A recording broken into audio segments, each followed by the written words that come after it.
So hello students, welcome back again in Edugrown. मैं हूँ आशीष सिंह, आपका फिजिक्स टीचर। सो गाइज, आज हम लगाने वाले हैं एक बहुत ही इम्पॉर्टेंट चैप्टर का बहुत ही ज़्यादा इम्पॉर्टेंट क्वेश्चंस। जी हाँ, आपका जो बोर्ड एग्ज़ाम होने को है क्लास 10th का मई में, तो जो हमारा इलेक्ट्रिसिटी चैप्टर है उस चैप्टर से हम मोस्ट इम्पॉर्टेंट 12 क्वेश्चन इस वीडियो में लगाने वाले हैं। गाइज, हम जैसे पहले ही बताया था कि पहले मैं रिवीजन कराऊंगा चैप्टर को, ठीक है, वो भी खासकर जो ये एग्ज़ाम होने वाला है, लॉकडाउन की वजह से काफ़ी पोर्शन डिलीट हो चुका है, उसके अकॉर्डिंग हमने आपको रिवीजन करा दिया। और हमारी पूरी की पूरी कोर्स फ्री ऑफ कॉस्ट है, तो यहाँ पे आपको ऐसा हम बिल्कुल नहीं करेंगे 2-3 कोर्स फ्री ऑफ देकर फिर बाकी को पैसा कर दो, ऐसा कुछ भी नहीं है। सारा का सारा कोर्स हमारा फ्री ऑफ कॉस्ट हमारे यूट्यूब चैनल पे आपको अवेलेबल हो जाएगा। फिजिक्स का तो काम खत्म हो चुका है, साथ ही साथ मैथ्स का भी चल ही रहा है, केमिस्ट्री का भी स्टार्ट होने वाला है, बायो का भी स्टार्ट हो चुका है, क्लियर है, सोशल साइंस का भी स्टार्ट हो ही चुका है। तो जो भी कोर सब्जेक्ट्स हैं उनका स्टार्ट हो चुका है, और एक आध अभी तो टाइम है, मई तक एग्जाम है। मई तक गाइज हम आपको ज़बरदस्त तरीके से रिवीजन करा देंगे।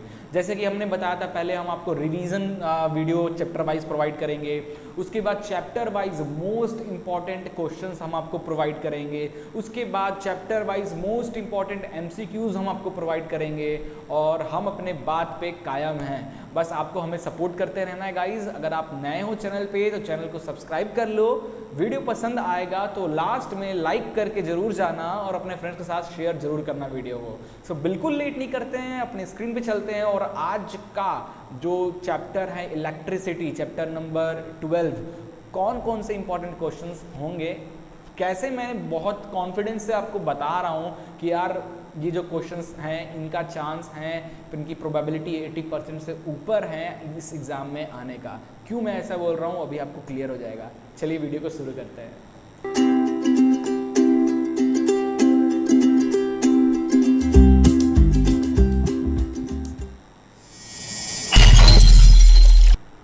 सो बच्चों, चैप्टर नंबर 12 इलेक्ट्रिसिटी, ये गाइज ये वीडियो हम स्पेशली इस एग्ज़ाम के लिए बना रहे हैं, क्योंकि इस चैप्टर से जो लास्ट का पार्ट है वो कट चुका है। तो गाइज एक चीज़ और, ये क्वेश्चंस को पढ़ने से पहले, क्योंकि मैं आपको क्वेश्चन का शॉर्ट एक्सप्लेनेशन दूंगा, ठीक है, हर क्वेश्चन को बहुत ज़्यादा डिटेल में जाकर आपको नहीं समझा सकता, क्लियर है, क्योंकि ये एक वीडियो में इतने क्वेश्चंस को एक्सप्लेन करना पॉसिबल नहीं होता है ना। जनरली वैसे मैं आपके सामने सिर्फ 12 क्वेश्चन लेकर आया हूँ गाइज। ये 12 क्वेश्चन मैं प्रीवियस 5-6 साल का पेपर को रिसर्च किया है। पेपर को रिसर्च करने के बाद किस तरीके के क्वेश्चंस सबसे ज़्यादा टाइम पूछा गया है उनको, और अपने एक्सपीरियंस से मैं ये पेपर आपके लिए बनाया हूँ। और सिर्फ ये 12 क्वेश्चन जो मैं आपको यहाँ पे कराने वाला हूँ, जो दिखाने वाला हूँ, इसको अगर आप तैयार कर लोगे, मैं ये नहीं बोल रहा हूँ कि यार यही क्वेश्चन आएगा, इसी से रिलेटेड, इसी टाइप का क्वेश्चन ही आता है बोर्ड एग्जाम्स में,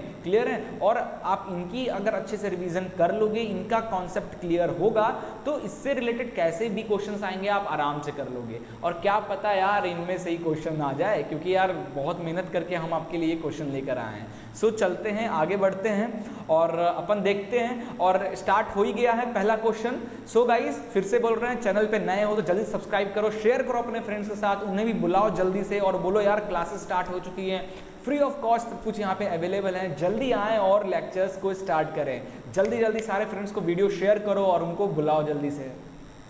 सो गाइज, यहाँ का आज का जो पहला क्वेश्चन, इस चैप्टर से जो मैं पहला क्वेश्चन आपको बताने वाला हूँ, state Ohm's law and explain it, ठीक है। ये क्वेश्चन का आंसर भी मैं आपके सामने यहाँ रख दिया हूँ, क्योंकि पिछला जो वीडियो मैंने बनाया था काफ़ी बड़ी वीडियो बन गई थी, है ना, उसको मैंने एक क्वेश्चन को थोड़ा सा सॉल्व भी किया था, कुछ क्वेश्चंस के आंसर आपको दिखाया भी था। वैसे ही इस क्वेश्चंस वगैरह, इसकी जो PDF वगैरह है आपको मिल जाएगी डिस्क्रिप्शन में, आपको मिल जाएगा एडुग्रोन स्कूल करके, ठीक है, लिंक पे क्लिक करना है तो आपको सब कुछ मिल जाएगा, सारा मटेरियल मिल जाएगा, ठीक है, आप डाउनलोड कर सकते हो हमारी वेबसाइट से।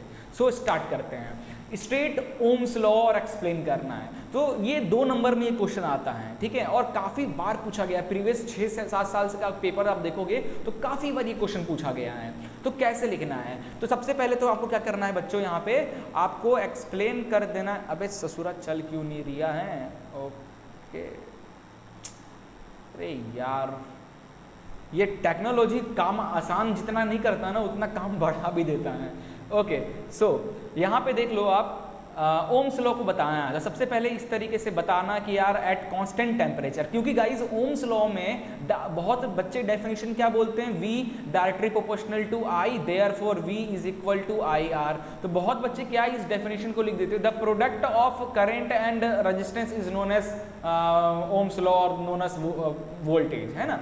ऐसे नहीं लिखना है, ओम्स लॉ का कोई मतलब है, ये जो फॉर्मूला हमारा आता है गाइस, ये किस पे, ये कांस्टेंट एक पर्टिकुलर टेम्परेचर हम फिक्स कर देते हैं, है ना। टेम्परेचर हमारा फिक्स रहता है कि इतने टेम्परेचर पे इतनी वैल्यू निकलेगी, क्योंकि टेम्परेचर कम ज़्यादा होने से हमारी ये वैल्यूज भी चेंज होंगी। तो इसीलिए at constant temperature the current flowing through a conductor is directly proportional to potential difference के होता है। मैथमेटिकली ओम्स लॉ को V directly proportional to I लिखते हैं, एंड जब इस प्रोपोर्शनलिटी को इक्वल टू में कन्वर्ट करते हैं, प्रोपोर्शनलिटी को इक्वलिटी में कन्वर्ट करते हैं, तब एक कांस्टेंट आ जाता है जिसका नाम है VR। V is equal to I तो था ही, R आ गया, R is known as constant, Ohm's constant भी बोलते हैं इसको, रेजिस्टेंस भी बोलते हैं, है ना। तो इस तरीके से चीज़ों को आपको लिखना है। साथ ही साथ ये आपको एक फिगर भी बना देना है, वोल्टेज और करंट के बीच में क्या रिलेशन होता है, VI graph for Ohm's law, है ना। क्योंकि देखो V डायरेक्टली प्रोपोर्शनल है, V डायरेक्टली प्रोपोर्शनल है I के, तो जितना V बढ़ेगा उतना ही I बढ़ेगा, जितना I कम होगा उतना ही V कम होगा। तो एक स्ट्रेट लाइन बनेगा इस तरीके से, है ना। तो आपको ये ग्राफ बना देना है, बस 2 नंबर या 3 नंबर में ये क्वेश्चन आएगा और आपको ये नंबर छीनने से कोई रोक नहीं सकता है, 100% आपको ये नंबर मिलना ही मिलना है। अब दूसरी चीज़ें बच्चों, मैं प्लेलिस्ट आप जरूर चेक करो, इलेक्ट्रिसिटी चैप्टर को बहुत डिटेल में वन शॉट वीडियो में बना के आपके लिए स्पेशली रखा हूँ, खासकर इस एग्जाम के लिए। प्लेलिस्ट चेक करो, फिजिक्स क्लास 10 एग्जाम रिवीजन 2021, है ना, उसमें मैं ये चैप्टर पढ़ा चुका हूँ। अब जो बच्चे डायरेक्ट ये वीडियो देख रहे हैं क्वेश्चन के लालच में, यार सर ने बड़ा मेहनत किया है, चलो क्वेश्चन देख लेते हैं, हम तो खुद ही पढ़ लेंगे, है ना, तो यार उसके एक्सप्लेनेशन अच्छी बात है, आप टैलेंटेड हो, एकदम salute, you are talented, I am लोलू, है ना। सो पढ़ लेना पहले, ठीक है, अगर पढ़ चुके हो तो, क्योंकि ज़्यादा मैं चीज़ें एक्सप्लेन नहीं करूँगा। तो बहुत बच्चे इसमें कमेंट करने लग जाओगे, यार सर आपने एक्सप्लेन नहीं किया। नहीं करूँगा यार, पुराने क्या बार बार एक ही चीज़ को पढ़ाऊँ क्या, है ना। पुराने वीडियोज़ में एक्सप्लेन किया हूँ, बाकायदा वन शॉट वीडियो है इस चैप्टर पे, देखो उसको और आ जाओ इधर और ठोको जितने क्वेश्चन है उतने क्वेश्चन को। क्लियर है। सो ये क्वेश्चन को करते हैं। क्या कह रहा है कि right the factors on which resistance of conductor depend. ध्यान देना, जो कंडक्टर, किसी भी कंडक्टर का जो रेजिस्टेंस होता है वो किस पे डिपेंड करता है। ऑल्सो डिफाइन रेजिस्टिविटी और उसके फॉर्मूला के। ये क्वेश्चन भी काफ़ी बार एग्जाम में पूछे गए हैं और बने हैं बोर्ड एग्जाम में। तो कैसे करोगे इसको, लिखने का तरीका है कि resistance of uniform metallic conductor, अपने से भी लिख देना, इसकी जगह पे लिख देना factor on which resistance of conductor depends are the first resistance directly proportional to the length of conductor, resistance inversely proportional to the area of cross section, resistance directly proportional to the temperature, and also it depends on the nature of material पे भी depend करता है ना। तो इसको इस तरीके से लिखना। साथ ही साथ आप चाहो तो फॉर्मूला भी लिखते जा सकते हो, है ना। किस तरीके से मैं आपको करके बताता हूँ, इसी के साथ ही साथ आप फॉर्मूला भी, नंबर आपको और अच्छा मिल जाएगा। Resistance directly proportional to length, conductor के लेंथ ज़्यादा होगा तो रेजिस्टेंस भी कम ज़्यादा होगा, लाइक दैट, ठीक है। Resistance inversely proportional to area, है ना, तो एरिया ज़्यादा होगा वायर का या फिर कंडक्टर का तो रेजिस्टेंस कम, रेजिस्टेंस ज़्यादा तो एरिया कम, इस तरीके से। Directly proportional to temperature, resistance directly proportional to temperature, and it's also depends on material. आप जो कंडक्टर लियो किस मटेरियल का बना है, कॉपर, एल्यूमिनियम, किसका, है ना। अब ये फार्मूला और इस फार्मूले को दोनों को आप लोगे तो ये बन जाएगा R directly proportional to L upon A, है ना। अब हम जानते हैं कि जब भी हम प्रोपोर्शनलिटी साइन को इक्वलिटी में कन्वर्ट करते हैं तो एक कांस्टेंट आ जाता है, that constant is known as rho. यहाँ पे जो कांस्टेंट मैंने लिया रो, ये रो है, यही रेजिस्टिविटी है, इसी को हम रेजिस्टिविटी कहते हैं और इसी को इस क्वेश्चन में डिफाइन भी करना है। तो क्या होता है भैया, ये रो, ठीक है, RHO रो बोला जाता है, ठीक है, इसको। नाउ रेजिस्टिविटी क्या होता है, it is defined as the resistance offered by a cube of material of side 1 meter when current flow perpendicular to its opposite faces, ठीक है। और it's SI unit is ohm metre. कैसे, resistivity को एक तरफ कर दो, ठीक है, ये वाला टर्म जब इधर चला जाएगा तो ये हो जाएगा RA अपॉन L, है ना। रेजिस्टिविटी, रेजिस्टेंस का यूनिट ओम ठीक है, एरिया का यूनिट मीटर स्क्वायर, लेंथ का यूनिट मीटर, तो ये कट गया, आ गया तुम्हारा रेजिस्टिविटी का यूनिट ओम और मीटर, ओम मीटर, देख लो ओम मीटर, है ना, इस तरीके से। ऑल्सो एक और इंपॉर्टेंट टर्म आप चाहो तो एक्स्ट्रा लिख सकते हो, resistivity does not change with length. और अब रेजिस्टिविटी देखो, रेजिस्टेंस की बात नहीं कर रहे, अब हम रेजिस्टिविटी की बात कर रहे हैं। तो रेजिस्टिविटी जो होता है does not change with change in length और एरिया पे डिपेंड नहीं करता है, but it change with change in temperature. तो रेजिस्टिविटी जो होता है गाइज वो डायरेक्ट टेम्परेचर पे डिपेंड करता है। ये लेंथ और एरिया चेंज होने से इस पर कोई भी फर्क नहीं पड़ता है। ये आपके फ्यूचर के लिए भी काम आएगा, ठीक है, याद रखना इस चीज को। चलिए आगे बढ़ते हैं। तो आई थिंक ये क्वेश्चन भी आपको क्लियर हो गया होगा, किस तरीके से लिखना है मैंने बता दिया। बाकी तो आप एक्सपर्ट हो, लगा दो महाभारत इसमें, है ना, किस तरीके से महाभारत लगा सकते हो। ये फॉर्मूला लिखने के बाद where R is the resistance, rho is the resistivity of material, L is the length of conductor, A is the area, बना लिख देना आधे पेज, एक पेज तो इतने में ही हो गया, है ना। बस 3 नंबर में क्वेश्चन आता है, किसी का माई का लाल इसको काट नहीं सकता, फुल में फुल मिलेगा आपको, है ना। चलिए ये बिहारी टोन था, जाना मत।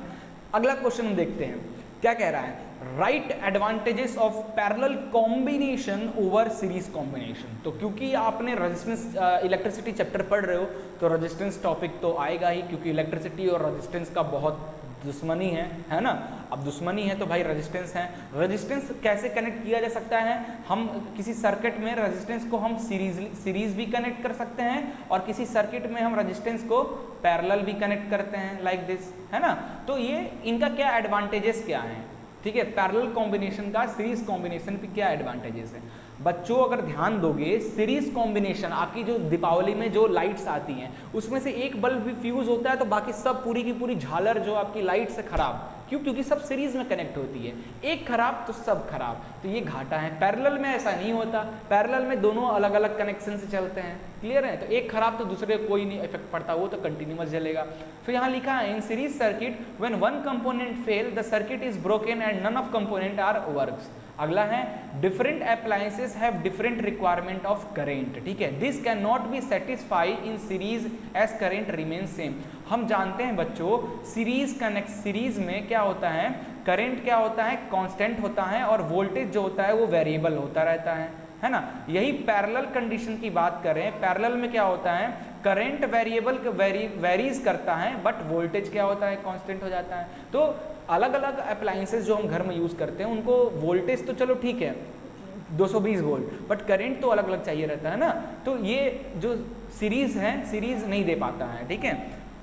The total resistance in parallel circuit is decreases, total resistance जो होता है पैरेलल सर्किट्स का वो कम होता है as compare to total resistance of series, clear है। तो ये सब कुछ चीजें हैं आपको लिखने होंगे इस क्वेश्चन में।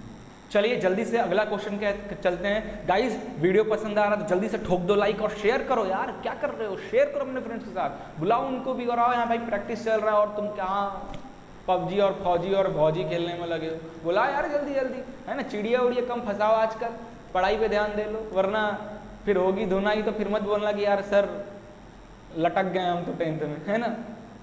कोई बात नहीं, कुछ भी नहीं होगा। जो मैं जिस तरीके से बता रहा हूँ, मेरी बातों को, मेरे चैनल को और जो हम चीज़ें बोल रहे हैं उसको कंसंट्रेट करके सुनो, फॉलो करो, सब कुछ अच्छा होगा, ठीक है। चलिए अगला क्वेश्चन है 4th question, that is state joules law of heating effect of electric current. अब इलेक्ट्रिक करंट गाइज जब किसी वायर से फ्लो होता है, हम जानते हैं जब किसी वायर से करंट फ्लो होता है तो काफ़ी सारे इफेक्ट देखने को मिलते हैं। क्या क्या इफेक्ट, एक तो हीट प्रोड्यूस होता है और मैग्नेटिक इफेक्ट भी प्रोड्यूस होता है, ये सब चीज़ें हम पता है। आप इसमें महाभारत लिख सकते हो बट नहीं लिख सकते क्योंकि हमें जूल्स लॉ बताना है, हमें जूल्स लॉ ऑफ हीटिंग बताना है।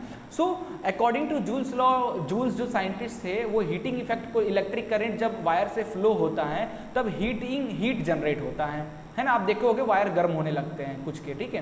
तो ये जूल साइंटिस्ट थे, उन्होंने इस चीज़ को ऑब्जर्व किया था और इस पर कुछ थॉट्स रखे थे। क्या थॉट्स रखे थे वही देखने वाले हैं। उन्होंने कहा था it states that the heat produce in a resistor is directly proportional to square of current. So heat directly proportional to square of current, that is I का स्क्वायर, ठीक है, square of current.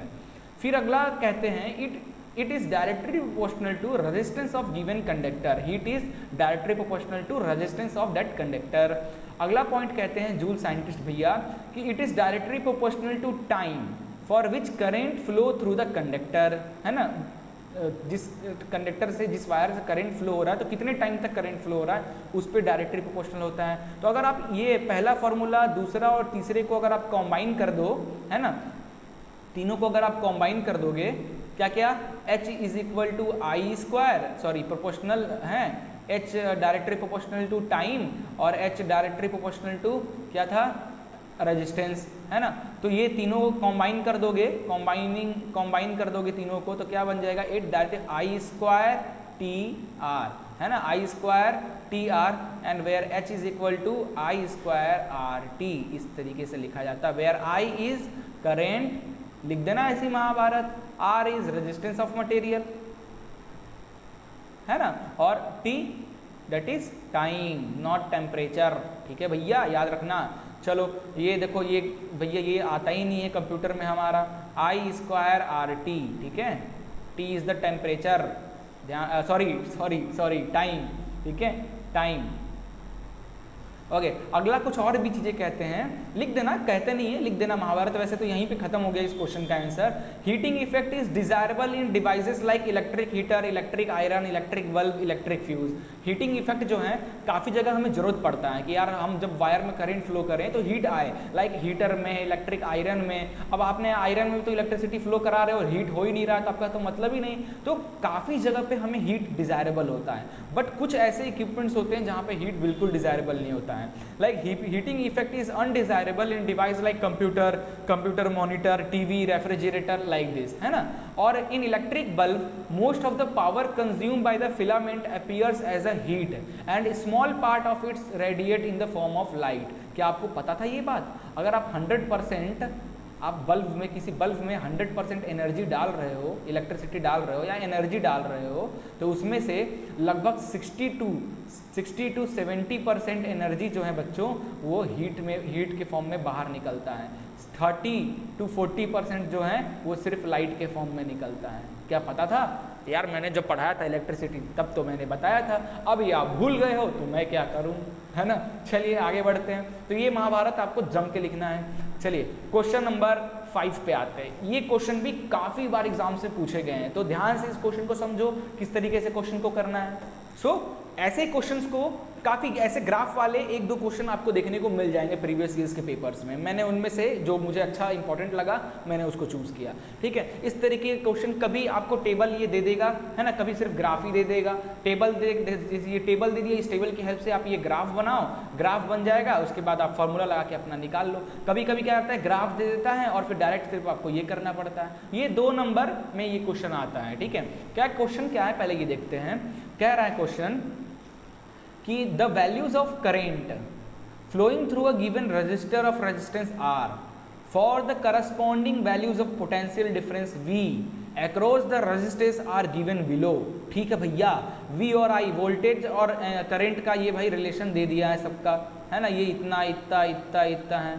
Plot a graph between current, एक graph बनाना है current और voltage के बीच में आपको graph बनाना है।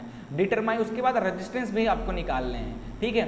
तो हमें पता है ओम्स लॉ के अकॉर्डिंग V और I के बीच में कैसा ग्राफ बनता है। ओम्स लॉ के अकॉर्डिंग V और I का ग्राफ कैसा बनता है, स्ट्रेट लाइन, है ना। बस तो आपको करना क्या, इस फिगर के लिए आपको V और I बनाना है और सारे वैल्यूज 0.1 करंट के लिए, देखो करंट की कहाँ 0.1 से स्टार्ट है और 10 तक गया है, तो 0.1 2 3 इस तरीके कर दो। और वोल्टेज 0.5 से शुरू है तो 0.5 0.55 का गैप बनाकर बना लो। और 0.1 पे अगला काम क्या होगा, आपको पॉइंट्स करने होंगे। तो 0.1 करंट पे कितना वोल्टेज, इतना, तो 0.1 पे वोल्टेज लाइक इस तरीके से डॉटेड लाइन करके ये बना लेना है ना, ये पॉइंट। फिर आपको 0.2 करंट पे कितना वोल्टेज है, ये पॉइंट मिल जाएगा। फिर आपको पॉइंट्स बनाने हैं, लाइन नहीं बनाने हैं, पॉइंट्स। ये सारे पॉइंट्स मिल जाएंगे आपको, ठीक है। सारे पॉइंट्स मिल जाएंगे अलग अलग करंट पे, अलग अलग वोल्टेज पे। उस सारे पॉइंट्स को फिर आपको ज्वाइन कर देना है। बन गया आपका ये क्वेश्चन, है ना। उसके बाद क्या बोला है कि आपको रेजिस्टेंस निकालना है। तो देखो ध्यान से क्वेश्चन में किसी भी पॉइंट के लिए, किसी भी इस पॉइंट पे या किसी भी पॉइंट पे आप निकाल सकते हो। तो देखो मैं इस पॉइंट पे वोल्टेज कितना है, देखो वोल्टेज है 5 और करंट कितना है 1। तो मैं इस पॉइंट से रेजिस्टेंस निकाल रहा हूँ। तो मैंने वोल्टेज ले लिया 5 वोल्ट, करंट ले लिया 1 एम्पियर, ठीक है। तो रेजिस्टेंस क्या, V is equal according to Ohm's law V is equal to I R होता है। तो resistance is equal to I इधर आएगा तो डिवाइड हो जाएगा V अपॉन आई। तो 5/1 is equal to 5 ohm, therefore the resistance of given resistor is 5 ohm, है ना। वैसे ही आप दूसरे पॉइंट के लिए भी निकाल सकते हो, दूसरे पॉइंट के लिए भी निकाल सकते हो, है ना, लाइक दिस। क्लियर है।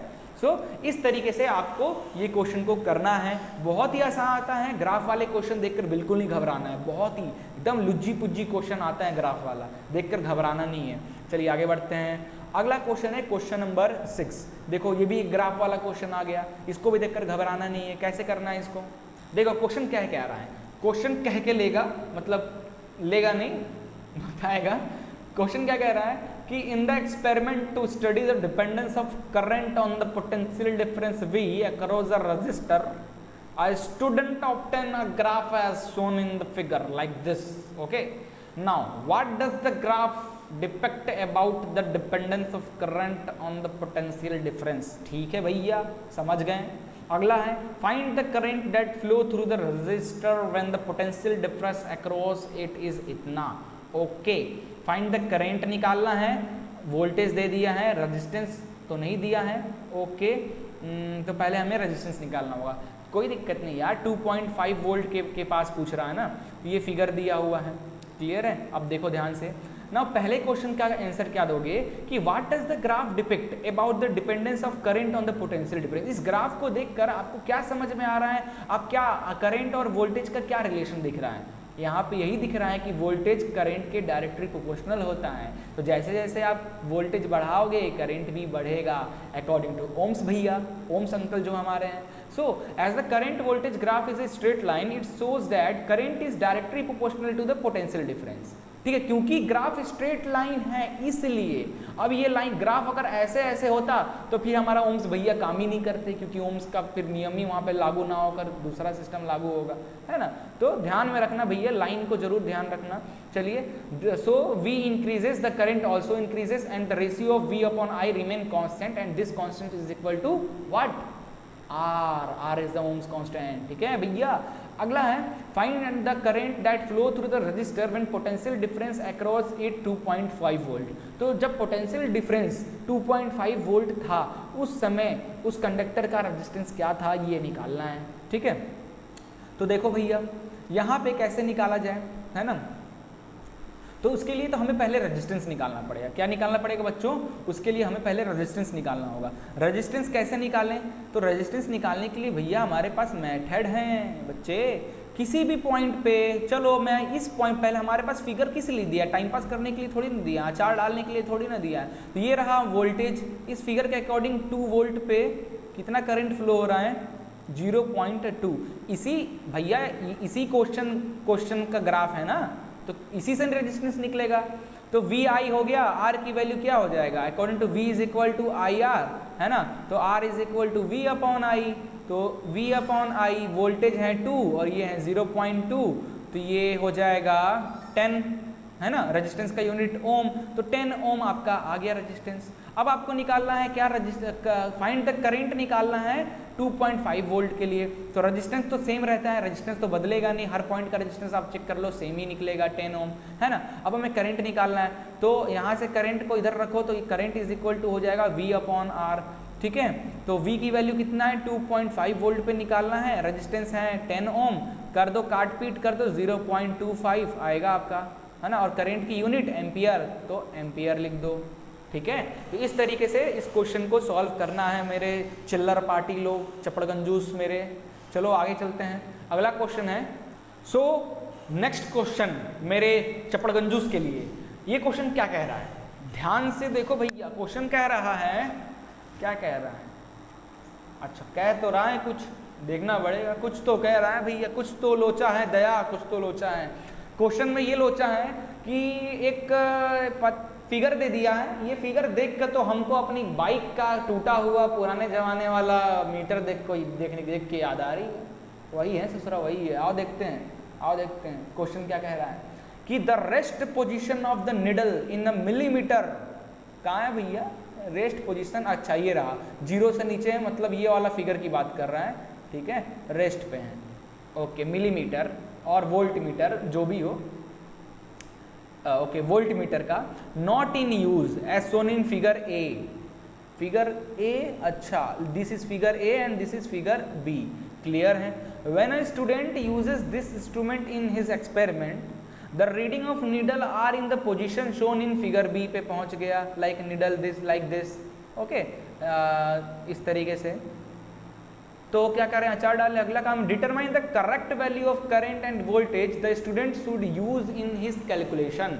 तो ध्यान से देखो, from the given diagram it is clear that the least count of the millimetre is how much, how much, count करो, लीस्ट काउंट कितना हो जाएगा मिली, इसका गिनो पॉइंट्स के बीच का, 1 2 3 4 5 है ना, 0 और 10 के बीच में 5 का डिफरेंस है, तो 10 को 5 से डिवाइड कर दो तो आ गया 2 मिली एम्पियर का आपका क्या है, लीस्ट काउंट है 2 मिली एम्पियर का, है ना, मतलब नीडल आपका एक स्विच से दूसरे पे जा रहा है तो 2 मिलीमीटर ट्रेवल कर रहा है ना। देखो जैसे ये 0 है और ये 10 है, इसके बीच में 1 2 3 इस तरीके बना, और सबकी वैल्यू कितनी होगी, है ना, तो उसको कैसे 5, 1 2 3 4 5 है तो 10 भाई 5 कर दो तो 2, तो अगर नीडल यहाँ होगा यानी 2 नीडल यहाँ होगा यानी 2 + 2 4 नीडल यहाँ होगा, मतलब 6 नीडल यहाँ होगा यानी 8 नीडल यहाँ होगा, तो ये तो ऑलरेडी लिखा है 10 पे, ठीक है। Thus the correct value of the current measured will be 38 milliampere. तो अब देखो अभी करंट कहाँ पे, यहाँ पे देखो इस फिगर को देख के करंट कहाँ है 30, क्योंकि हर नीडल 2 2 है, तो ये 30 32 और ये हो गया 32 + 2 34 ही आ रहा ना बे, ओके, गलत है ये ससुरा, जिसने भी किया है गलत किया है। 2 2 का यूनिट है ना, तो ध्यान से जूम करके कितना भी देखोगे तो ये भाई सेकंड वाले पे हैं, तो 2 + 2 4 ही हुआ ना, तो 30 + 4 34 मिली एम्पियर करेंट। तो देखो ऊपर वाले फिगर से बच्चों हमें करंट, मिली एम्पियर है ना ये दोनों फिगर, ये करंट का पता चलता है, क्या पता चलता है, करंट का। बच्चों ध्यान से फिगर देखो, मैंने तो गलत कर दिया, मुझे तो समझ में आ गया कि मैंने कहाँ गलत किया है, आप देखो छाप लिए सेम टू सेम। अबे थोड़ा कॉमन सेंस लगा लो, छाप मत लिया करो, किसने कुछ भी पढ़ा दिया पढ़ लिए, मैंने गलत किया है, कहाँ गलत किया है, ढूंढो जरा, समझदार हो ना, ढूंढो।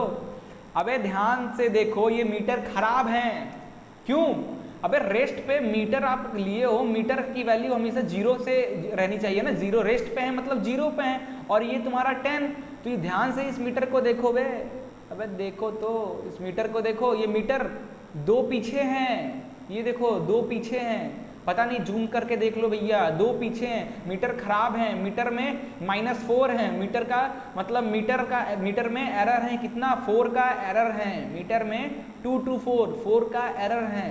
तो यहाँ पे अगर इसकी वैल्यू 34 आ रही है तो 4 का एरर इसमें प्लस कर देंगे तो कितना आ जाएगा 38, तो 38 मिली एम्पियर करेंट, समझे दादू।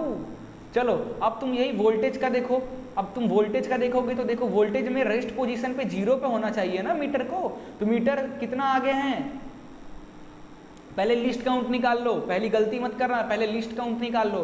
तो 0 और 1 के बीच में कितने लाइन है, 1 2 3 4 5 लाइन है, तो 0 1 को 5 से डिवाइड कर दो, 0.2 वोल्ट, यानी एक डंडी 0.2 दर्शाता है, ठीक है। तो यहाँ पे फिगर को देखो ध्यान से, इसमें एरर है, रेस्ट में 0 पे ना होना चाहिए, तो भैया ये सेकंड वाले डंडी पे है, यानी 0.2 + 0.2 0.4 का एरर है इसमें। अब ये देखो इस फिगर को देखो कितना दिखा रहा है, 1 2, ये तीसरे नंबर वाले पे है ना, तीसरे नंबर पे है, यानी ये 0.2 + 0.2 + 0.2 3.6 पे है। अब 0.4 का एरर प्लस करोगे या माइनस करोगे बे, जल्दी बोल, प्लस में एरर है, एरर प्लस में है, तो फाइनल आंसर से माइनस करेंगे, 0.4 किस में से, 0.6 में से जो आ रहा है, 0.6 में से 0.4 माइनस कर दो, एरर माइनस कर दो, तो आ गया 32.2 volt, that is the correct method. समझ गए, नहीं समझे तो वीडियो को पीछे करो, दोबारा देखो, मैं नहीं बताऊँ। चलो आगे चलते हैं, अगला है अच्छा, टोटल 12 क्वेश्चन बताने वाला हूँ ना, अपन 8 पे पहुँच गए हैं, बहुत सही, और स्पीड बढ़ाओ। Compare the power used in 2 ohm resistor in each of the following circuit compare the power का क्वेश्चन आ गया, ओ तेरी मजा आएगा। पावर कंपेयर करना है 2 ओम रजिस्टर का each of the following circuit. तो आपके सामने दो सर्किट हैं, circuit A and circuit B, ये दो सर्किट दिया हुआ है, ठीक है बच्चों। अब इस दो सर्किट को देखो, यहाँ पे ये एक यहाँ पे 1 ओम और 2 ओम क्या है सीरीज में है, और यहाँ पे 1 ओम और 2 ओम क्या है पैरेलल में है। यहाँ 6 वोल्ट जा रहा है, यहाँ पे 4 वोल्ट जा रहा है। तो जो हमें कम पावर का, दोनों में पावर 2 ओम, सिर्फ 2 ओम रेजिस्टेंस का पावर का वो निकालना है। तो इन फर्स्ट सर्किट कितना वोल्टेज है लिख लो, वोल्टेज कितना है 6 volt, voltage is equal to 6 volt, है ना। टोटल रेजिस्टेंस कितना हो जाएगा, क्योंकि ये सीरीज में है तो सीरीज में रेजिस्टेंस क्या होता है, दोनों जुड़ जाते हैं, R1 प्लस R2 हो जाएंगे। R1 की वैल्यू है 1, R2 की वैल्यू है 2, तो टोटल रेजिस्टेंस आ गया 3 ओम। तो टोटल वोल्टेज, क्योंकि सीरीज है, सीरीज में वोल्टेज क्या रहता है, कांस्टेंट रहता है, करंट वेरिएबल करता है, सही बोल रहा हूँ ना भाई, आओ।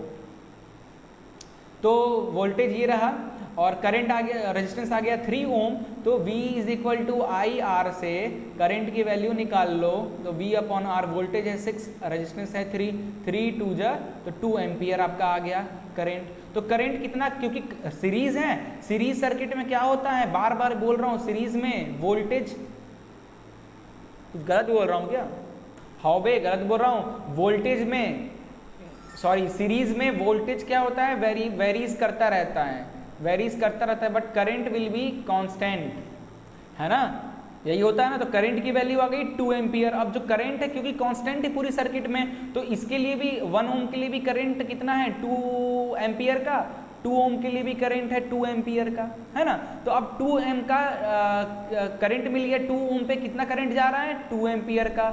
हमारे पास करंट है, हमारे पास 2 ओम रेजिस्टेंस है, यहाँ से क्या मिल जाएगा, वोल्टेज मिल जाएगा, है ना, वोल्टेज मिल जाएगा, बट हमें वोल्टेज नहीं, हमें पावर निकालना है। तो पावर का फॉर्मूला भैया, पावर का फॉर्मूला, दद्दू लोग पावर का फॉर्मूला बताओ जरा क्या होता है, पावर का फॉर्मूला क्या हो जाएगा, है ना, जल्दी से बता दो पावर का फॉर्मूला क्या हो जाएगा।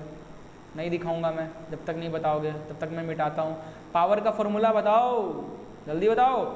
तो power is equal to I square R भी तो होता है, कितने सारे फॉर्मूले हैं पावर के, power is equal to V I भी होता है ना, वी अपॉन आई तो नहीं होता है वे, yes not V I, V square upon R, है ना पावर। और भी पावर का फॉर्मूला भैया, आर की जगह पे ओम्स लॉ के according V is equal to I R होता है, तो आर की जगह पे वी अपॉन आई लिख दें, वी अपॉन तो V square V upon I, तो P is equal to V square V into ऊपर आई, तो ये कट गया, तो power is equal to V I आ गया। तो क्या गलत सही तो लिखा था बे, कंफ्यूज हो गया मैं खुद ही, है ना। तो पावर का ये जो डेरिवेशन है ना गाइस, ये जो डेरिवेशन मैंने कराया है उस चैप्टर में इलेक्ट्रिसिटी में, क्लियर है, तो उसको थोड़ा देख लेना, है ना। तो पावर के काफ़ी कितने फॉर्मूले दिए हैं, power is equal to V I भी होता है, power is equal to V square upon R भी होता है, power is equal to I square R भी होता है। तो भैया याद रखना, सब एक दूसरे से कनेक्ट हैं। तो देखो यहाँ पे 2 ओम रेजिस्टेंस के लिए हमारे पास रेजिस्टेंस की वैल्यू है, और करंट कितना जा रहा है, करंट जा रहा है 2 एम्पियर, हमें पावर निकालना है। तो power is equal to I square R वाला डायरेक्ट फॉर्मूला लगा दो, तो 2 का स्क्वायर इंटू 2 का 2, है ना। तो 4 into 2 is equal to 8, power की यूनिट वाट भैया, वाट, तो 8 वाट कितना है, 8 वाट पावर 2 यहाँ से आ रहा है। अब पैरेलल के केस में देख लेते हैं, पैरेलल के केस में क्या होता है भैया, पैरेलल के केस में क्या होता है, करंट हमारा वेरीज करता रहता है, करंट हमारा वेरीज करता रहता है, और वोल्टेज क्या होता है, कांस्टेंट रहता है ना, वोल्टेज कांस्टेंट रहता है। तो जब वोल्टेज कांस्टेंट रहता है तो हमें, अब करंट क्योंकि बदलता रहेगा, करंट इसमें अलग होगा, इसमें अलग होगा, तो अब हम पावर का करंट से रिलेशन नहीं ये वाला फॉर्मूला आप यूज़ नहीं कर सकते हैं ना, ये वाला नहीं कर पाएंगे, क्यों, क्योंकि आई तो वेरिएबल है। अब हम कुछ ऐसा फॉर्मूला पावर का यूज़ करेंगे जिसमें वोल्टेज का रेजिस्टेंस तो है, वोल्टेज और रेजिस्टेंस हो, तो क्यों ना हम ये वाला कर लें, क्योंकि वोल्टेज है ना, अभी समझ में आ जाएगा।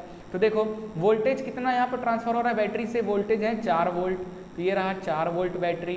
When resistor are parallel connect है, the potential difference across the resistor is the same, जाहिर सी बात है पोटेंशियल डिफरेंस सेम होगा, यानी वोल्टेज सेम होगा। Therefore power is equal to V square upon R, तो 4 स्क्वायर अपॉन रजिस्टेंस 2 ओम का निकालना है, तो 4 16 अपॉन 2 8 है ना। तो the power consumed by 2 ohm resistor in the second circuit is 8 ohm, thus the power consumed by the 2 ohm resistor in both the circuit are equal। ठीक है, काफी सारा कॉन्सेप्ट, काफी ज्ञान दिया। नेक्स्ट वीडियो में इतना, नेक्स्ट क्वेश्चन में इतना ज्ञान नहीं दूंगा। तो ये जो कुछ टर्म है ना बच्चों, ये पैरेलल में करंट और वोल्टेज क्या रहता है, सीरीज में क्या रहता है, ये सब चीजें याद रखना। और अभी जो मैंने कांड किया है पावर के साथ, ही जो 3-4 फार्मूला, इसको ठीक है याद रखना। क्वेश्चन नंबर 9 बच्चों, क्वेश्चन नंबर 9, 9th क्वेश्चन क्या कहता है, जल्द से जल्द देखते हैं। ये भी पावर का भी क्वेश्चन है बे, ये भी पावर का है। क्या कह रहा है, आंसर मत देखो बे, मिटा भी छुपा दूंगा अगली बार से, आंसर नहीं देखने का, डायरेक्ट क्या करने का, क्वेश्चन। क्वेश्चन देखो, नजरें नीचे बाद में, पहले क्वेश्चन क्या कह रहा है। अ बल्ब इज रेटेड 40 वाट और ओके वोल्टेज दिया है और वाट है, यानी यूनिट किसका होता है बे, वाट का, पावर का। तो ये है पावर, ये है वोल्टेज दे दिया है किसी बल्ब का। Find the current drawn by it, तो अब इस बल्ब से कितना करंट निकल रहा है ये बताना है। When it is connected to a इतना वोल्ट सप्लाई, वो तो ठीक है, वो तो पहले ही देख कर समझ में आ गया था। ऑल्सो फाइंड इट्स, उसके रेजिस्टेंस भी निकालना है, करेंट भी निकालना है ससुरा, रेजिस्टेंस भी निकालना है, ठीक है। Now if the given bulb is replaced by the bulb of rating 25 watt और इतना voltage, will there be any change of value of current and resistance, justify your answer. ससुरा एक क्वेश्चन बोलकर यहाँ पे 2 क्वेश्चन दे दिया है ना। पहला क्या है, 2 बल्ब लेना है, बल्ब 2 बल्ब लेना है, ठीक है। 2 बल्ब को क्या करना है, एक बल्ब आपका 40 वाट का है, एक बल्ब आपका 25 वाट का है, ठीक है। दोनों में सेम वोल्टेज सप्लाई हो रही है। तो जब 40 वाट वाला जो बल्ब है, उस बल्ब में जो वोल्टेज तो सेम है दोनों में, तो करंट और रेजिस्टेंस कितनी है निकाल लीजिए। फिर 25 वाट वाला जो बल्ब है उसमें करंट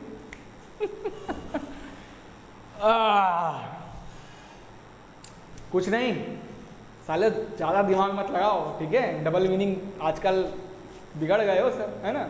चलो इधर ध्यान दो, कहाँ थे वे अपन, बल्ब पे थे तो 2 बल्ब हैं, साला बना भी नहीं सकता, ओके कोई बात नहीं। तो चलो, वन बल्ब 40 वाट 220 वोल्ट वाला जो बल्ब है, इसकी कैलकुलेशन कर लेते हैं। तो ये है पावर, ये है वोल्टेज, करंट निकालना है और रेजिस्टेंस निकालना है। तो power is equal to V square R वाला फॉर्मूला यूज करेंगे। तो पावर हमारे पास है, रेजिस्टेंस नहीं है बे, पावर, अच्छा पावर हमारे पास है, वोल्टेज हमारे पास है, रेजिस्टेंस निकल जाएगा। अबे बोल हाँ निकल जाएगा, ठीक है। पावर इज इक्वल टू होता है वी आई, ये भी होता है। तो आपके पास वोल्टेज है और पावर भी है, तो करंट निकल जाएगा। बोल हाँ, हाँ सर लगा दे फॉर्मूला। चलो, तो सबसे पहले इसने फॉर्मूला लगाया P is equal to V I. तो यहाँ से I की वैल्यू क्या हो जाएगा, V इधर इंटू में तो डिवाइड में चला जाएगा, P अपॉन V हो गया। पावर 40, वोल्टेज 220, डिवाइड करने पे करंट आ गया 0.18 एम्पियर, 40 वाट वाला बल्ब का। और वही हम रेजिस्टेंस निकाल रहे हैं इस फॉर्मूले से, तो पुट करो वैल्यू 1210 ओम आ गया रेजिस्टेंस। अब हम सेम टू सेम किसके लिए करने वाले हैं, 25 वाट के लिए। 25 वाट 220 वोल्ट के लिए हम निकालने वाले हैं, that is power and volt. Same method use करेंगे। करंट इधर आ गया 0.11 एम्पियर, वोल्टेज आ गया 1936 ओम, ठीक है। बस करना क्या है आपको, there is a change in the resistance, ठीक है। अगर आप ध्यान से देखोगे तो यहाँ पूरा आपका करंट निकल गया, रेजिस्टेंस, दोनों में कंपेयर करो।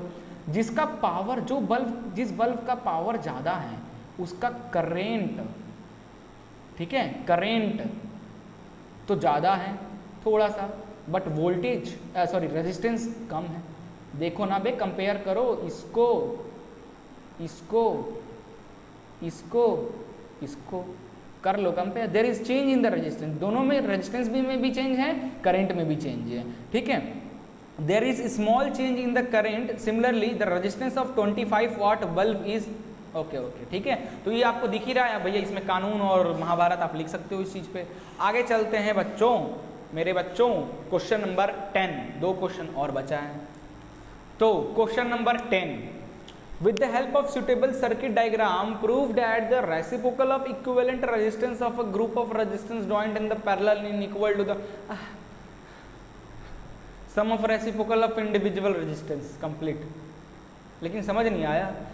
with the help of suitable circuit diagram prove that the reciprocal of the equivalent resistance जो है, इक्विवेलेंट रेजिस्टेंस क्या होता है यार? Total resistance. इक्विवेलेंट रेजिस्टेंस यानी बच्चे टोटल रेजिस्टेंस. टोटल रेजिस्टेंस कैसे निकलता है उसके लिए तो आपको देखना होगा ना कि आपकी सर्किट सीरीज है. सीरीज होगा तो equivalent resistance R1 plus R2 plus R3 हो जाएगा.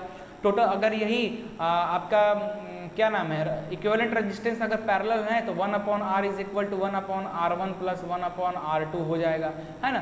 तो सुटेबल डायग्राम बनाना है और प्रूफ करना है कि reciprocal of equivalent resistance, equivalent का जो रेसिप्रोकल होगा of group of resistance joined in a parallel is equal to the sum of reciprocal of individual resistance. ठीक है, बहुत अच्छा, यही चीज़ तो प्रूफ करना है ना. चलिए आइए देखते हैं. सो इसके लिए पैरेलल के लिए कितने भी आप बना लो, तो मैंने 1 2 3 सर्किट बनाया, 3 को पैरेलल रखा और इस तरीके से इसमें बैटरी लगा दिया, किल स्विच यानी स्विच लगा दिया, एम्पीयर मीटर लगा दिया और वोल्ट मीटर हमेशा यहीं लगता है. देखना भैया, इस तरीके से वोल्ट मीटर हम पैरेलल पे ही इस तरीके से लगाते हैं. पैरेलल के लिए यूज़ करते हैं, सीरीज़ के लिए ए. ठीक है, यूज़ करना, क्योंकि ये देखो ये की स्विच बैटरी सब सीरीज़ में है ना, तो इसलिए यहाँ पे यूज़ किए. वोल्टेज ऐसे ही यूज़ होगा, याद रखना भैया, ये सब चीज़ें भी इंपॉर्टेंट है.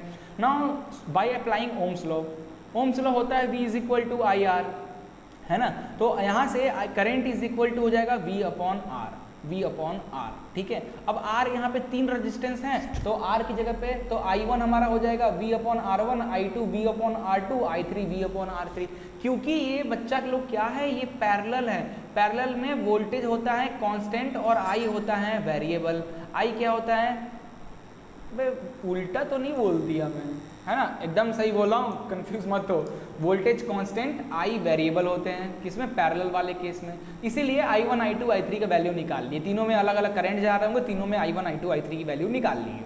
अब मैं क्या करूँगा, अब नाउ फ्रॉम इक्वेशन 1, ठीक है, क्योंकि we know that it is absorbed total current I is equal to the sum of separate current. इतना टोटल जो करंट, देखो यहाँ पे ध्यान से देखो, यहाँ पे I जा रहा है करंट I और करंट I बाहर निकल रहा है. और हमें पता है पैरेलल केस में करंट क्या होता है, डिस्ट्रीब्यूट होता है. तो इसका डिस्ट्रीब्यूट हो रहा है, तो ऊपर में R1 में I1 जा रहा है, R2 में I2 जा रहा है, R3 में हमारा I3 जा रहा है. तो तीनों जब निकल रहे हैं तो I टोटल सम I है ना. अब I1 I2 I3 का वैल्यू निकाल के जब आपने पुट किया तो V upon R1 plus V upon R2 plus V upon R3, और I को क्या according to Ohm's law I की value I V upon RP लिख दो या RT लिख दो, कुछ भी लिख दो, है ना.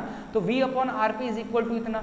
क्योंकि पैरेलल कंडीशन है, वोल्टेज कांस्टेंट होता है, तो यहाँ से वोल्टेज कॉमन ले लो, तो वोल्टेज इधर भी कट जाएगा, इधर तीनों वोल्टेज कॉमन कट जाएंगे, बच जाएगा 1 upon RP is equal to how much, 1 upon R1 plus 1 upon R2 plus 1 upon R3. ठीक है, hence if n resistor are connected in the parallel then equivalent resistance of the circuit is given by 1 upon R equivalent is equal to this, है ना.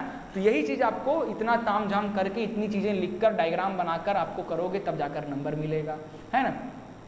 चलिए इसी में अगला question है, in an electric circuit 2 resistor of 12 ohm का each are joint parallel to a 6 volt battery से, find the current drawn from the circuit. यार ये ऐसे क्वेश्चन अगर मैं बताने लगा, ऐसे क्वेश्चन बच्चों अगर मैं बताने लगा तो क्या ही हो जाएगा, है ना, क्या होगा मेरे साथ यार. ऐसे क्वेश्चन बताऊँ मैं आपको, क्या बोल रहा है, in circuit 2 resistor are 12 each joint, parallelly joint है ना.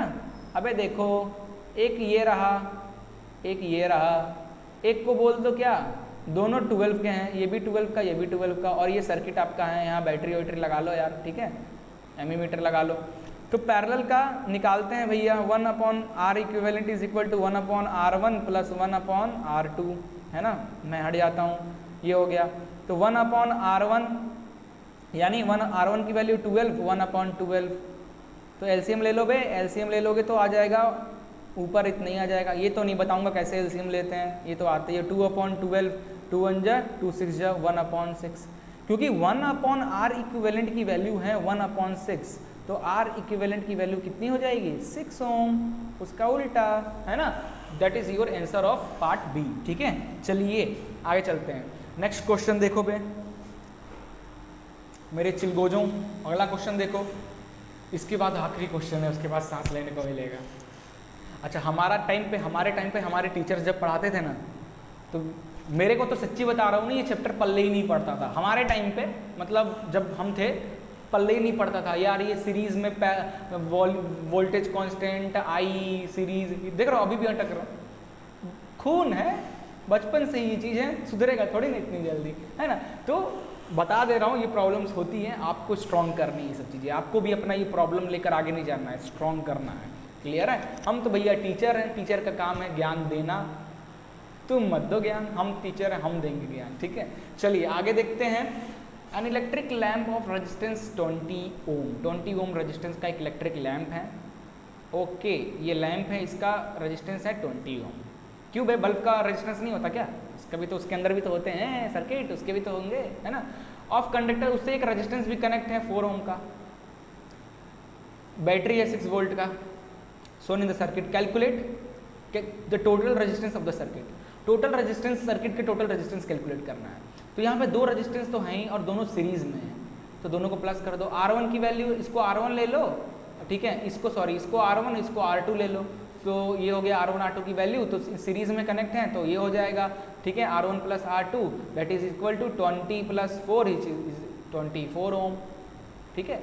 बी बोल रहा था current through the circuit, circuit में करंट कितना फ्लो कर रहा है, ठीक है, करंट निकालना है। तो टोटल रेजिस्टेंस कितना निकल गया 24, अभी आपने निकाला टोटल रेजिस्टेंस 24, टोटल वोल्टेज कितना है 6 वोल्ट, तो ओम्स लॉ लगा लो यार, V is equal to I R, I is equal to V upon R, voltage है 6, रेजिस्टेंस है 24, 6 4 जो 24, 1/4 है ना, date is 0.4 ampere.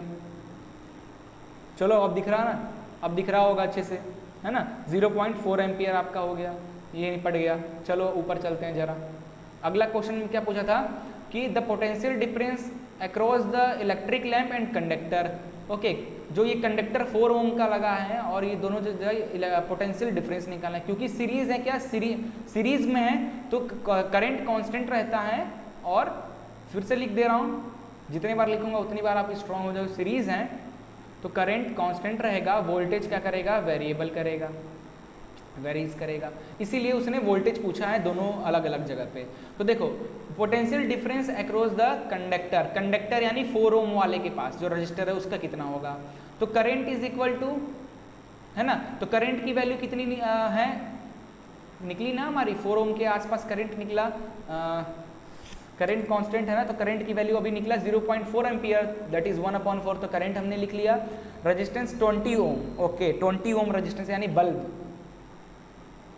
Potential difference across lamp, lamp अबे उल्टा नहीं लिखा है, ये कंडक्टर नहीं है, ये लैम्प है, ये लैम्प का, ठीक है। तो 20 ओम, तो वोल्टेज, तो V1 is equal to I R1 according to Ohm's law, तो V1 इज इक्वल टू आई, तो ये भाई सिंपल कैलकुलेशन है, 5 वोल्ट निकल गया। और यहीं कंडक्टर पे निकाले, कंडक्टर 4 ओम पे निकाले, तो V2 is equal to this, direct निकल गया 1 वोल्टेज, ठीक है। अगला पावर पूछा है, लैंप का पावर पूछा है, तो लैंप का पावर के लिए फॉर्मूला यूज कर लो, क्योंकि लैंप का रेजिस्टेंस कितना है 20 ओम, है ना, और लैंप में करंट कितना जा रहा है, लैंप का करंट पूरे ओवरऑल सर्किट में करंट तो सेम रहेगा, डेट इज 0.4 एम्पियर, तो power is equal to I square, R से भी वोल्टेज से भी निकाल सकते हो, अभी तो आपने वोल्टेज इससे भी निकाल सकते हो, वी आई से direct, P is equal to V I, voltage lamp का वोल्टेज कितना है 1 एम्पियर, करंट कितना है 0.4, तो आ गया आपका डायरेक्ट, ठीक है। अब ऐसे भी कर सकते हो या फिर ऐसे भी कर सकते हो, करंट है 0.4 का स्क्वायर इंटू रेजिस्टेंस है 20, ये रहा, सॉल्व कर लो, 5.4 that is power is equal to 1.25 watt, है ना। इसको भी मल्टीप्लाई करोगे तो नियर उतना ही आ जाएगा, ठीक है, कर लेना, ओके ओके ओके ओके। अबे 5 वोल्ट था ना यहाँ पे, लैंप में 5 वोल्ट था, तो यहाँ पे 5 इंटू 0.654 जो 2 पॉइंट आ रहा है, ठीक है, थोड़ा बहुत ऊपर नीचे चलता है, क्लियर है। सो ये वाला कर लेना, ये ज़्यादा सही है। चलिए आखिरी क्वेश्चन पे चलते हैं, ओके, बहुत सही। चलिए बच्चों आखिरी क्वेश्चन पे हम आ चुके हैं, और जो आखिरी क्वेश्चन है क्वेश्चन नंबर 12 खत्म। गाइस बहुत मजाक हो गया बट सीरियस है। प्रीवियस जो पेपर थे 6 से 7 साल के जो पेपर्स थे, क्योंकि उससे पहले कुछ चैप्टर तो आते ही नहीं थे बोर्ड में, अब आने लगे हैं कुछ 4-5 साल से, ठीक है। तो मैंने पूरा रिसर्च किया है, इसका PDF भी पड़ा हुआ है पूरे। अब इस चैप्टर से कितने क्वेश्चंस आए थे प्रीवियस ईयर में आपको मिल जाएंगे, उसका लिंक डिस्क्रिप्शन में डाल दूंगा मैं, आप देख लेना, है ना। अब देखोगे यही सब क्वेश्चन जो मैं बता रहा हूँ इन्हीं में से आता है, इसलिए मैं इतना कॉन्फिडेंस से बता रहा हूँ कि इस टाइप के क्वेश्चंस के आने की प्रोबेबिलिटी ज़्यादा है। अगर ये वीडियो ये क्वेश्चंस प्रिपेयर कर लिए आप बस, ठीक है। चलिए अब क्वेश्चन लगाते हैं, क्वेश्चन नंबर 12। यार अभी भी इतना मस्त ये चैप्टर है, इतना मज़ा आया क्वेश्चन सॉल्व करने में, अभी भी वीडियो को लाइक नहीं किए हो यार, क्या जा रहा है। दबाओ जल्दी से लाइक बटन और शेयर करो अपने दोस्तों के साथ, बोलो भैया तुम भी आओ, है ना। चलो इधर देखो, ये क्वेश्चन काफ़ी बार ससुरा क्या बताऊँ 7 बार बोर्ड एग्जाम हुआ होगा ना इस चैप्टर का, तो 7 में से 6 बार ये क्वेश्चन आया, 6 बार ये क्वेश्चन आया है इस तरीके का, है ना। तो ऐसे काफ़ी सारे क्वेश्चंस बनते हैं, तो ध्यान से देखो इस क्वेश्चन में क्या निकालना है, तो इक्विवेलेंट टोटल रेजिस्टेंस निकालना है। इक्विवेलेंट रेजिस्टेंस यानी बच्चों टोटल रेजिस्टेंस निकालना है।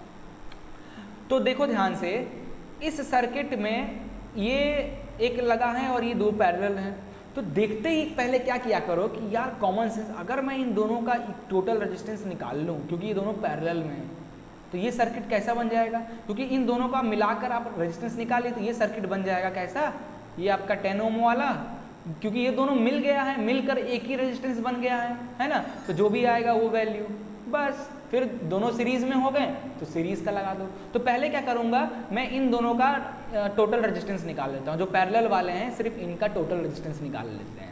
तो टोटल पैरेलल वाले का टोटल रेजिस्टेंस निकालने का formula 1/R is equal to 1/R1 plus 1/R2। तो 1/R1 इज 20, दोनों 20, तो यहाँ से एलसीएम ले लो, तो ये आ गया टोटल रेजिस्टेंस आ गया 10 ओम, है ना।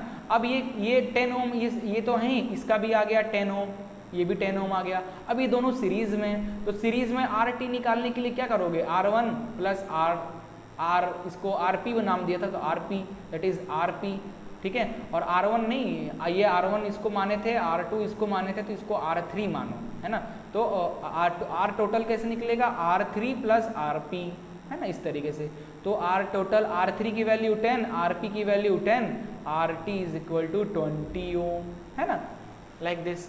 तो इस तरीके से इस क्वेश्चन को करना था, और कुछ है क्या इसमें। सो बच्चों आज के लिए इतना ही, बस इससे ज़्यादा इससे हार्ड कुछ क्वेश्चंस नहीं है इस चैप्टर से। अगर ये जो 12 क्वेश्चन मैंने आपको बताया है, बस इतना ही आपको प्रैक्टिस करना है, सिर्फ ये 12 क्वेश्चन प्रैक्टिस कर लो इस चैप्टर से, प्लीज़ कर लो यार, काम आ जाएगा, है ना। अब आप अच्छा करोगे तो मेरा ही नाम होगा ना, आप अच्छा करोगे तो बताओगे ना यार आशीष सर से पढ़े थे यार, क्या क्वेश्चन सर ने कराया, क्या क्वेश्चन आए, है ना। तो यार आप लोग अच्छा करते हो ना, रियली आपके जो टीचर्स होते हैं, कोई भी टीचर्स खराब नहीं होता, हर टीचर अपने में परफेक्ट होता है, क्लियर है। आपके लिए हो सकता है मैं परफेक्ट हूँ, है ना, किसी के लिए कोई और परफेक्ट हो सकता है, ओके। तो ये चैप्टर को मैं पढ़ा दिया हूँ पहले, इसका अगर आपने इस रिवीजन वाला वीडियो मेरा नहीं देखा है तो नीचे जाओ, रिवीजन वाला वीडियो देखो पहले इस चैप्टर का, प्लेलिस्ट में फिजिक्स के प्लेलिस्ट मिल जाएगा, फिजिक्स एग्जाम करके, ठीक है।